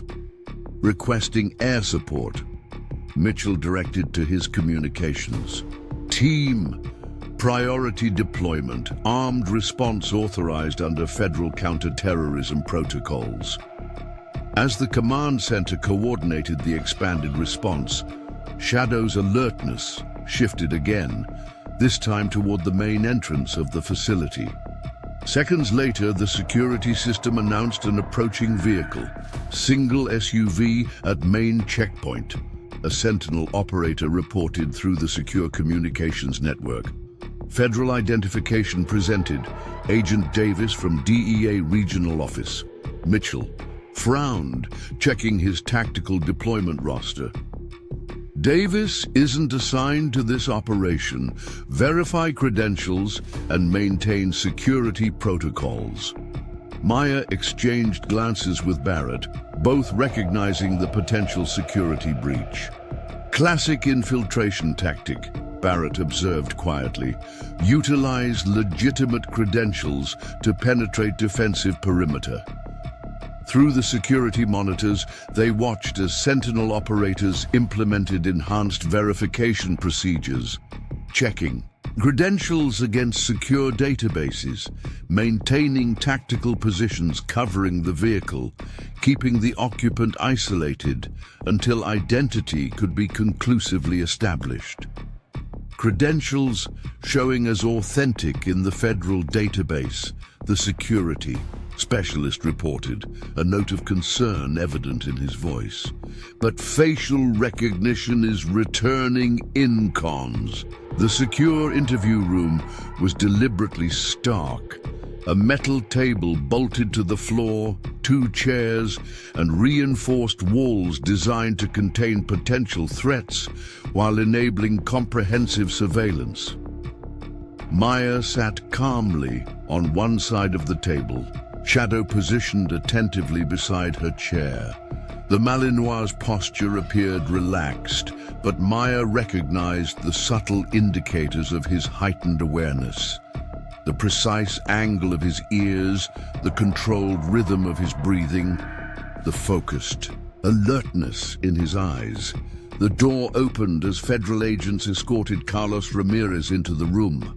Despite being handcuffed and wearing standard-issue detention clothing, he carried himself with the unmistakable bearing of a professional military operator. His eyes briefly registered recognition when he saw Maya, then professional assessment. As he noted Shadow's presence, Sergeant Reeves, he acknowledged as the agent secured him to the chair opposite her. It's been a long time. Staff Sergeant Reeves, Maya corrected without emotion. And it's just Maya now, civilian life. Ramirez nodded slightly, his expression revealing nothing. The dog remembers me. Maya glanced at Shadow, noting the Malinois' controlled but attentive focus on Ramirez. There was recognition in his posture, but not the relaxed familiarity he showed with trusted allies. Shadow was maintaining professional assessment, exactly as he'd been trained for interrogation support operations. Shadow remembers everyone he's worked with, Maya replied neutrally. His memory for scent and behavioral patterns exceeds most technical systems. The federal agents completed their security protocols and exited, leaving Maya alone with Ramirez and Shadow. Through concealed observation systems, Mitchell, Harrison, and the tactical team monitored every aspect of the interview. Audio, visual, thermal, and behavioral analysis all running simultaneously. "You requested to speak with me specifically," Maya began, getting directly to the point. "Why?" Ramirez's gaze remained steady, his posture revealing the practiced composure of someone accustomed to high-pressure situations. "Professional courtesy, we served together. That means something even now." "It meant something 7 years ago in Afghanistan," Maya acknowledged. "Now you're working for Sierra Negra, conducting paramilitary operations against civilian and federal targets on American soil. That changes the equation significantly." A flicker of something crossed Ramirez's face, too controlled to be fully readable. But Shadow's subtle shift in attention told Maya it was meaningful. The Malinois had been specifically trained to detect micro-expressions and physiological changes that indicated deception or emotional responses. "Circumstances change," Ramirez replied after a carefully measured pause. "Private military contractors go where the contracts are. Sierra Negra pays exceptionally well for specialized skills." Maya maintained her professional demeanor, neither judgmental nor sympathetic. "Frank says you're offering information voluntarily, not standard procedure for cartel operatives when captured." "I'm not a cartel operative," Ramirez countered, a hint of professional pride evident in his tone. "I'm a security contractor providing specialized services. There's a distinction." "Not to federal law enforcement," Maya observed calmly. "And not when those services include coordinating armed infiltration of a federal command center on American soil." Ramirez leaned forward slightly, the restraints limiting his movement. "That operation wasn't what you think. I was conducting reconnaissance, not assault preparation. Sierra Negra's leadership is fractured, different factions pursuing different objectives." Maya noted Shadow's continued focused assessment of Ramirez. The Malinois wasn't indicating deception, which matched her own instinctive reading of her. A former colleague, years of combat operations had honed her ability to assess truthfulness in high-stress environments. "Explain," she directed simply. "Vega recruited former military specialists to elevate Sierra Negra's capabilities," Ramirez began, his tone shifting to professional briefing mode. "Initially, standard security operations, protecting shipments, training personnel, establishing secure facilities, professional work, good pay, minimal risk." He paused, gauging Maya's reaction before continuing. "6 months ago, everything changed. New leadership connections, new equipment, new objectives, military-grade weapon systems, electronic warfare capabilities, infrastructure focused on regional control rather than traditional trafficking." Maya maintained her composed expression, though internally this confirmed their most concerning assessments. "The Russian weapons systems we observed at the Wilson property," Ramirez nodded slightly. "Not just weapons, technical advisors, training, protocols, strategic direction. Sierra Negra transformed from sophisticated cartel to proxy paramilitary force." "Proxy for whom?" Maya asked, though she suspected the answer based on the intelligence they'd gathered. "I'm not privy to the highest level connections," Ramirez replied, which Shadow's subtle indicators suggested was truthful. "But the technical specialists speak Russian. The equipment has Russian military markings, and the operational protocols mirror Russian Special Operations doctrine. In the monitoring room, Mitchell and Harrison exchanged grim glances as this confirmation aligned with their developing assessment of Sierra Negra's transformation into something far more concerning than traditional cartel operations. Why would Russian interests support a Mexican cartel's expansion into Colorado? Maya pressed, maintaining her focused interrogation. Strategic destabilization, Ramirez answered with professional detachment. Create militarized zones of control within U.S. territory, disrupt federal law enforcement, establish infrastructure for future operations. Classic asymmetric warfare using criminal organizations as proxies. Maya processed this information with the calculated assessment of her military training. And your role in this operation? Security consultant, Ramirez replied. Training personnel, establishing operational protocols, conducting terrain assessment. Professional services, isolated from strategic planning. Shadow's subtle shift in posture indicated a partial truth, not outright deception, but controlled disclosure of limited information. Maya had worked with the Malinois long enough to read these nuanced signals with remarkable accuracy.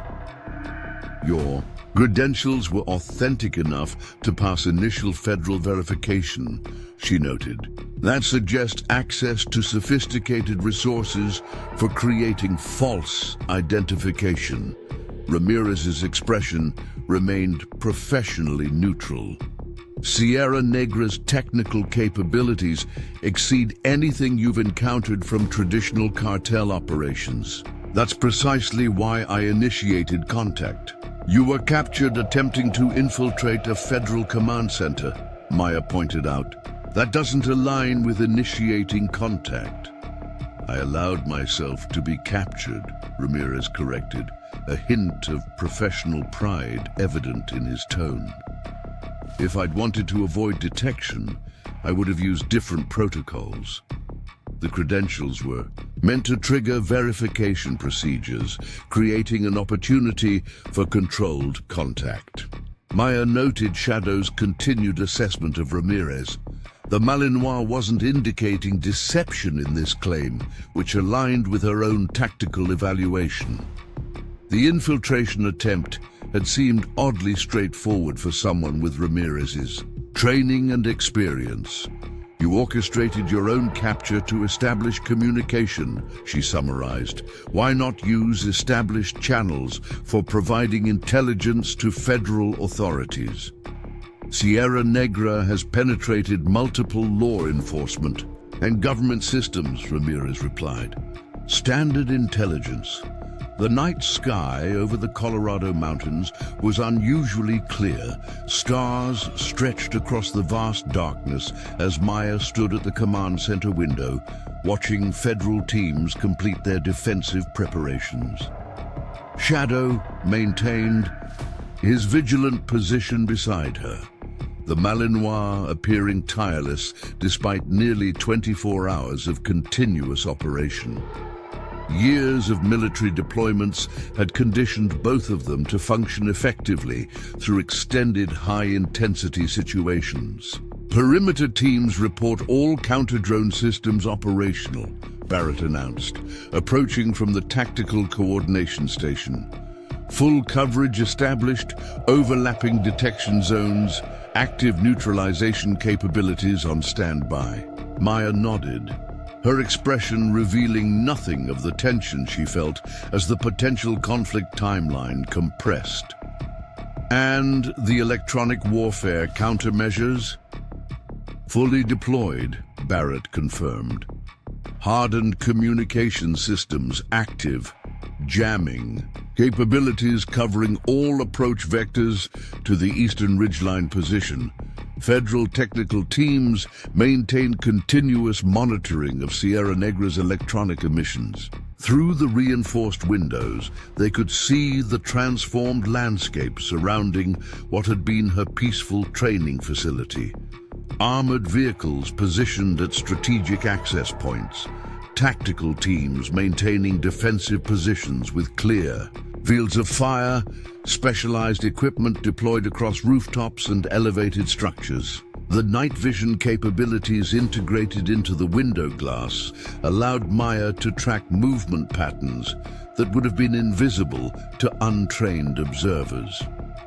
Ramirez's intelligence continues to check out, Mitchell commented, joining them at the window.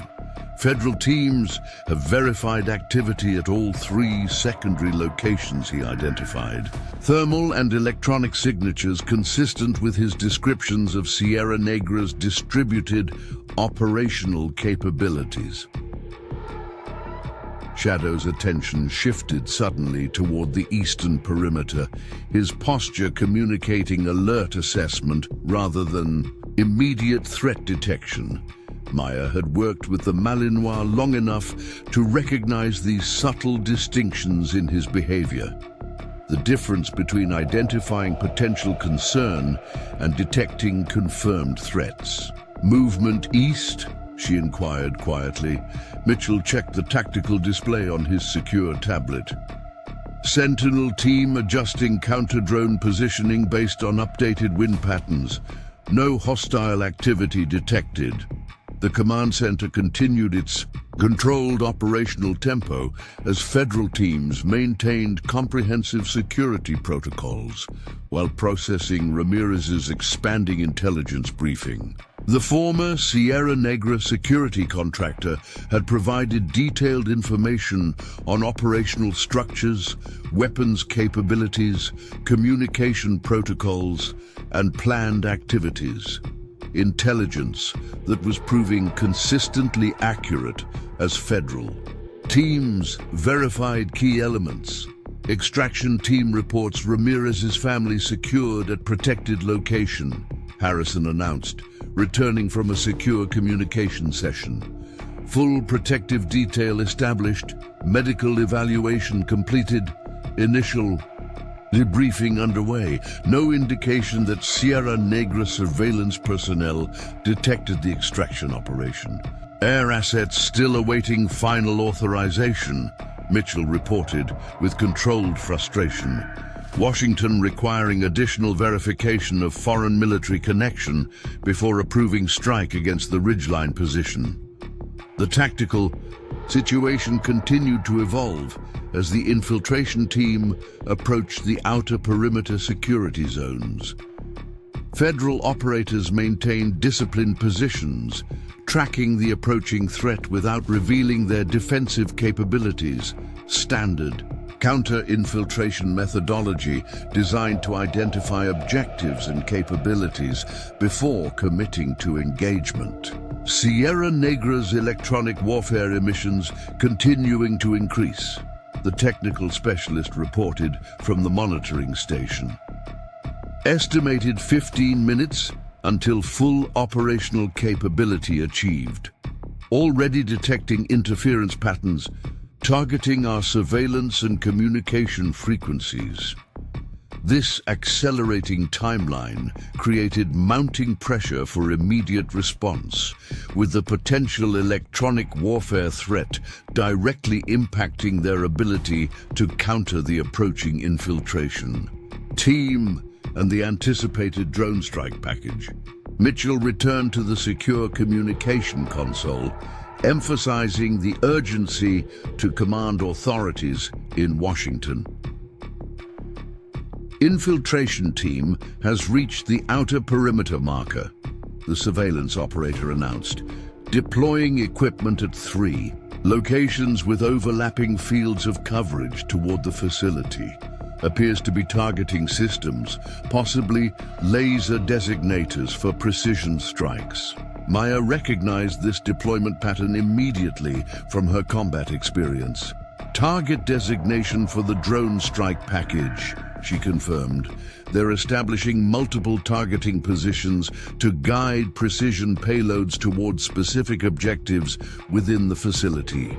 The command center's tension escalated as this assessment confirmed the imminent threat timeline. Harrison coordinated counter-sniper teams to establish coverage of the identified targeting positions without revealing their defensive capabilities. A delicate balance between security and tactical advantage. We need to neutralize those targeting positions before they become operational, Maya stated with professional certainty. Once active, they'll provide precision guidance for the drone strike package, potentially overwhelming our counter-drone systems through multiple simultaneous approaches. Mitchell nodded his agreement, issuing revised directives to the tactical teams, authorized for precision neutralization of targeting equipment and personnel if confirmed hostile intent. Priority is disabling their capability without escalating to broader engagement if possible. Through the tactical display, they watched as federal counter-sniper teams moved into optimal firing positions, covering the infiltration team's deployment locations. The approaching confrontation would be determined by professional precision and tactical discipline rather than overwhelming force, specialized capabilities countering specialized threats. Shadow's alertness shifted suddenly, his attention moving from the eastern approach to the southern perimeter, with the rapid assessment change that Maya recognized as indicating a new threat vector. Years of partnership had taught her to trust these transitions implicitly. The Malinois processing tactical situations faster than technical systems could detect changing patterns. Something south, she stated quietly to Harrison, who immediately directed surveillance assets toward that sector. Multiple aerial signatures detected approaching from southern vector, the systems operator confirmed seconds later. Low altitude, minimal radar cross-section, approaching in dispersed formation. Matches profile for the drone systems Ramirez described.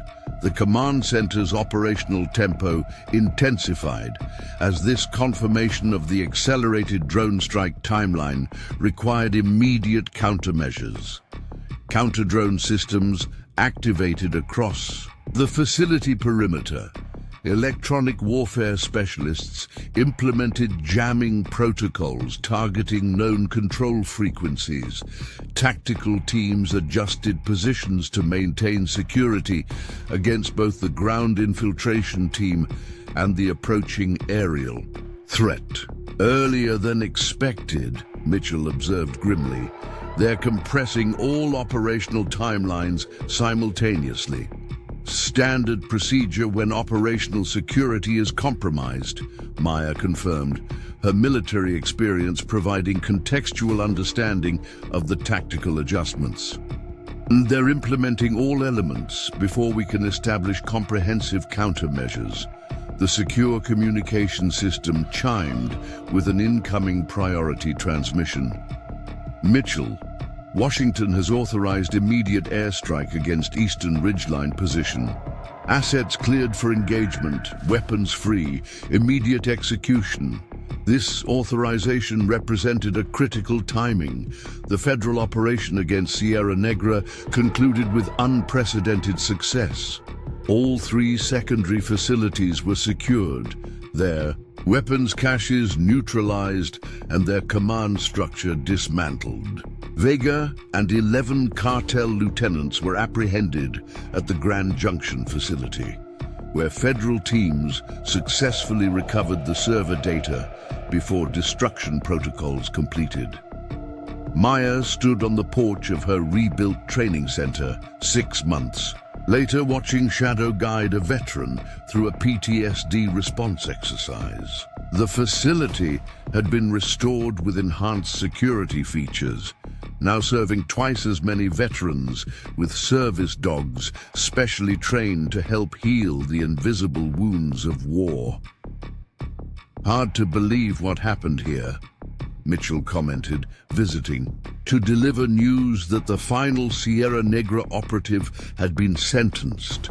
"Your surveillance operation uncovered the first confirmed case of foreign military interests using cartels as proxy forces on American soil."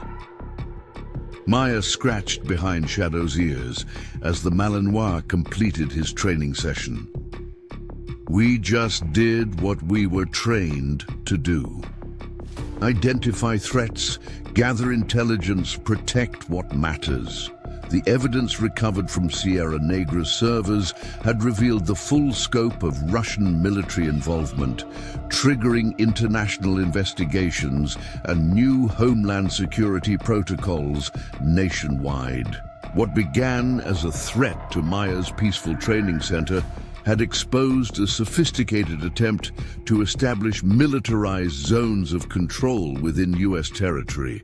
"Some things you can't train for," Mitchell observed, watching another veteran working confidently with his service dog.